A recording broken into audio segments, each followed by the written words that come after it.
नमस्कार साथियों, सभी का स्वागत है आपके प्लेटफॉर्म बिहार के असर पे। देखिए, आप लोगों के लिए आधुनिक भारतीय इतिहास का जो है पूरा आपके लिए वीडियो सीरीज चलाई जा रही है, तो उसी में आपका हार्दिक स्वागत है। और स्टार्ट करते हैं। देखिए, हमने आपको आधुनिक भारतीय इतिहास में जो पृष्ठभूमि आपको बता रहे थे, कैसे पुर्तगाली आए, कैसे डच आए, कैसे अंग्रेज, तो अंग्रेज़ों का हमने आपको पूरा विस्तारपूर्वक बता दिया था। ठीक है, अब हम आपको डेनिस, जो डेनमार्क के निवासी थे, उनके बारे में बताने जा रहे हैं। हमने आपको अलग अलग करके बताया है। ठीक है, और जब ये आपकी सीरीज़ कंप्लीट हो जाएगी, इसकी पीडीएफ भी आपको टेलीग्राम चैनल पे अवेलेबल करा दी जाएगी। देखिए, ये नॉर्वे, ये स्वीडन, ये रहा आपका डेनमार्क, इसकी राजधानी कोपेनहेगन, ये यूके, नीदरलैंड्स, ये आपका जर्मनी, पूरा यूरोप, पोलैंड, फ्रांस। ठीक है, तो ये आपका रहा डेनमार्क का पूरा।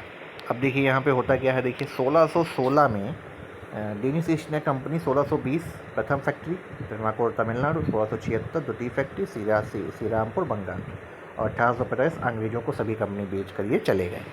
ठीक है, अब देखिए यहाँ पे था क्या। दक्षिण भारत का हमने आपको विस्तार बता ही दिया था। कुछ फैक्ट्स यहाँ पे हैं। देखिए, फ्रेंच ईस्ट इंडिया कंपनी की स्थापना 1664 में होती है। फ्रांसीसी कैरोकेटर में सूरत में प्रथम फैक्ट्री बनाते हैं, इंपॉर्टेंट है, 1668। फिर मसूलीपट्टनम में दूसरी फैक्ट्री, ये भी इम्पोर्ट, 1669। ठीक है, फिर आपका 1674 में बंगाल में चंदनगर में बस्ती बनाते हैं ये। 1693 में यूरोप में डच फ्रांस युद्ध के कारण डचों ने पौंडीचेरी छीन लिया। 1697 में रिजविक की संधि द्वारा फ्रांस को पौंडीचेरी वापस मिल जाता है।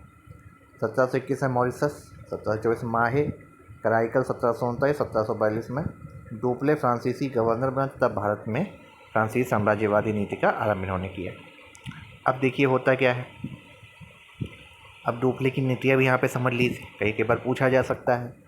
देखिए, डुप्ले की नीति प्रथम फ्रांसीसी गवर्नर थे, ठीक, फर्स्ट फ्रेंच गवर्नर। तो भारत में आंतरिक मामलों में हस्तक्षेप, कर्नाटक वार, सभी आपको बताएंगे। एक प्रकार की सहायक संधि व्यवस्था उन्होंने स्टार्ट की। तीसरा क्या था, अंग्रेजों से संघर्ष और कर्नाटक युद्ध होते हैं। तो 3 कर्नाटक युद्ध होते हैं, 1746 से 48, 49 से 54 और 58 से 63। ये 3 आपके युद्ध होते हैं। प्रथम कर्नाटक युद्ध आप देख सकते हैं। ठीक, इसके रीज़न क्या थे, महत्व क्या थे, महत्वपूर्ण घटनाएं, परिणाम, ये सब आपको इसमें हम आप बताएंगे। अब देखिए, फ्रेंच ईस्ट इंडिया कंपनी जो आती है, उसके यहाँ पे क्या थे, प्रथम कर्नाटक युद्ध, ब्रिटेन की सफलता के कारण भी कई सारे थे, डोपले की नीतियाँ भी थी। तो इस्टेब्लिशमेंट आप देखिए कैसे होता है कंपनी का। कोलबर्ट लुई 14वें मंत्री थे, वित्त मंत्री, इन्होंने किया। सरकारी कंपनी थी। प्रथम अभिज्ञान फ्रांसीसी कैरे जो 1668 में पहुँचा। भारतीय मुख्यालय पौंडीचेरी फ्रांसिस मार्टिन द्वारा स्थापित किया गया। 1742 में डुप्ले के आगमन के पश्चात विस्तारवादी नीति होती। कारण क्या थे, आंग्लो फ्रांसीसी व्यापारिक जड़ता यहाँ पे थी। ऑस्ट्रिया में आपके उत्तराधिकारी युद्ध शुरू हो गए थे।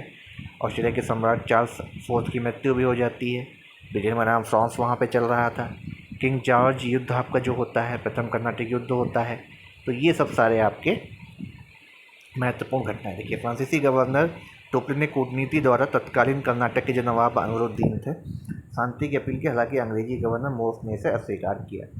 फिर डुप्ले ने मार्सियस के जो गवर्नर थे ला बुल्तानी की सहायता से मद्रास पे कब्जा करते हैं। ठीक, अड्यार का युद्ध होता है 1746 में। ठीक, कर्नाटक नवाब महफूज खां परिणाम फ्रांस में विजयी रहता है। भारतीय शासकों की सैन्य अक्षमता की जानकारी थी। ठीक है, ये देख सकते हैं आप हैं कैसे यहाँ पे म्यूचुअल युद्ध होता है। ठीक, कारण क्या था, देखिए, अंग्रेजों और फ्रांसीसियों की पुरानी शत्रुता भी थी। कर्नाटक और हैदराबाद के उत्तराधिकार के युद्ध भी शुरू हो गए थे। अब युद्ध ये कैसे, देखिए, अनुरुद्दीन यहाँ पे थे, चंदा साहिब थे कर्नाटक में, मुजफ्फर जंग और नासिर जंग आपके हैदराबाद से थे। तो इनको फ्रांसीसी समझता था, इनको ब्रिटेन समझ, तो आपस में लड़वा दिया। ठीक, अंबर का युद्ध होता है 1749 में। चंदा साहिब, मुजफ्फर जंग और फ्रांसीसियों ने अनुरुद्दीन को कर्नाटक पर अधिकार किया। सेंट टोमे पर अंग्रेजों का अधिकार हो गया। तंजौर के उत्तराधिकार का युद्ध कराईकल व अंग्रेजों को सफलता मिलती है। महत्वपूर्ण घटनाएं देखिए यहाँ पे क्या होती हैं। डुप्ले व बुस्सी के साथ हैदराबाद में फ्रांसीसी प्रभुत्व होता है। तिरुचिरापल्ली का यहाँ पे घेराव करते हैं, अर्काट का घेरा यहाँ पे बनता है। रॉबर्ट क्लाइव बनाम रजा खां, चंदा साहिब, काफ़ी ख्याति फैलती है यहाँ पे। तो डुप्ले की फ्रांस वापसी 1754 में हो जाती है, और नवीन फ्रांसीसी गवर्नर गोडेयो आते हैं, और पौंडीचेरी की यहाँ पे संधि होती है। अब देख सकते हैं यहाँ पे क्या रहा, अनिर्णायक परंतु अंग्रेजी प्रधानता रहती है। पौंडीचेरी की संधि होती 1755 में। द्वितीय कर्नाटक युद्ध के बाद फ्रांसीसी गवर्नर गोडेहो अंग्रेजों के मध्य संधि भी हो जाती है। दोनों कंपनियां भारतीय राज्यों के मामले में आंतरिक हस्तक्षेप नहीं करेंगी। डुप्ले गिरोह ने अपने देश की बर्बरता राष्ट्र के अपमान पर हस्ताक्षर भी कर लिए। अंग्रेजों का कर्नाटक, फ्रांसीसियों का हैदराबाद पे प्रभाव रहा। यहाँ पे देख सकते हैं क्या रहा, यहाँ पूरा आप देख सकते हैं। फिर देखिए द्वितीय युद्ध होता है, सेकेंड कर्नाटिक वार होता है 1749 से 54। टुकले की सफलता के कारण यहाँ पर दिए गए हैं आपको रीज़न से, महत्वपूर्ण घटनाएँ होती हैं। ठीक है, तो देखिए क्या होता है, ये आप देख सकते हैं डुप्ले की असफलता के कारण क्या थे। फ्रांस से समय पर सहायता ना मिलना, डुप्ले ने स्वयं व्यापार की ओर कम ध्यान दिया, हैदराबाद भेजकर बहुत बड़ी भूल करी थी उन्होंने बुस्सी को भेज करके। तो ये कई सारे यहाँ पे कारण। देखिए होता क्या है, आंग्ल फ्रांसीसी व्यापारिक तथा राजनीतिक प्रतिद्वंद्विता और यूरोप का सप्तवर्षीय जो युद्ध होता है, जो पेरिस की संधि होती है, वही इतिहास समझ सकते हैं। तो क्लाइव का चंद्रनगर पर अधिकार करना 1756 में, काउंट डी लाली आते हैं अंग्रेजों के फोर्ट सेंट जूएविस पर अधिकार कर लेते हैं। फ्रांस द्वारा असफल मद्रास का घेराव होता है और वाडीवास कर 1759 में होता है। अब देखिए कौन कौन था यहाँ पे, देखिए अंग्रेज से आयरकोट और फ्रांस से काउंटर डी लाली। यूरोप में सप्तवर्षीय युद्ध, भारत में तृतीय कर्नाटक युद्ध होने लगता है।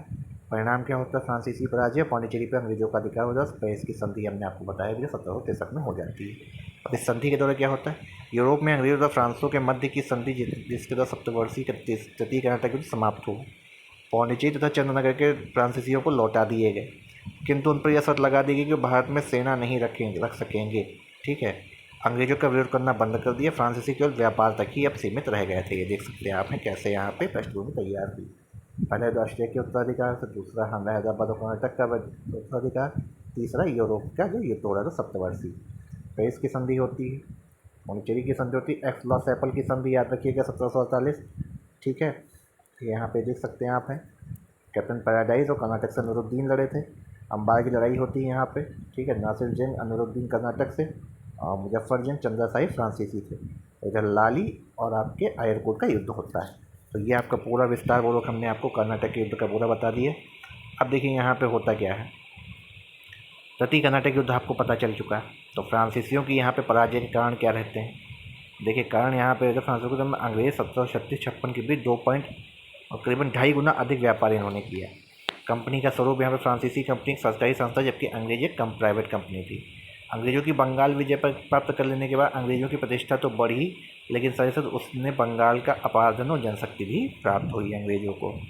डुप्ले की फ्रांस वापसी करा दी गई, इससे भी एक दिक्कत हुई थी। लाली की अदूरदस्ता थी, वो कटुभाषी था। ठीक है, फ्रांसीसी जल सेना का कमज़ोर पड़ना भी एक कारण रहा। अंग्रेजों की सफलता के कारण कहते थे कि ईस्ट इंडिया कंपनी निजी और प्रतिष्ठात्मक स्वरूप रखती थी। नौसैनिक उसके सर्वोच्चता थे। द्वीपीय देशों में इंग्लैंड की बेहतर भौगोलिक स्थिति थी। औद्योगिक क्रांति भी आ गई थी, वहाँ पे संसाधनों की पर्याप्तता थी और धर्म के प्रति न्यून उत्साह भी रहता था। देखिए यहाँ पे कोई रिवीजन हम आपको करा रहे हैं। तो 1664 में फ्रांसीसी ईस्ट इंडिया कंपनी इंडिया से ओरलेंस की स्थापना होती, पूछा गया क्वेश्चन है पीसीएस में भी। 46-47 पहला युद्ध होता है। सेंट थॉमस से टोमे के युद्ध में फ्रांसीसियों को विजय मिलती है। एक्स-लॉ-सैपल की संधि यहाँ पे याद रखिएगा 1748। सेकेंड युद्ध होता है, अंबुर का युद्ध होता है 1749, याद रखिएगा। चंदा साहिब द्वारा कर्नाटक का नवाब बना, साहिब कर्नाटक के नवाब बनते हैं। पौंडीचेरी का युद्ध होता है, पौंडीचेरी की संधि होती है यहाँ पे 1754 में है। फिर पेरिस की संधि 1763 में वाडीवास से के युद्ध में ब्रिटिशियों की विजय हो जाती है। तो ये था पूरा विस्तार पूर्वक आपको कि जो भी कर्नाटक के युद्ध हुए, ठीक है, कर्नाटक वार हुए, संधि हुई, इम्पोर्टेंट जो फैक्ट थे।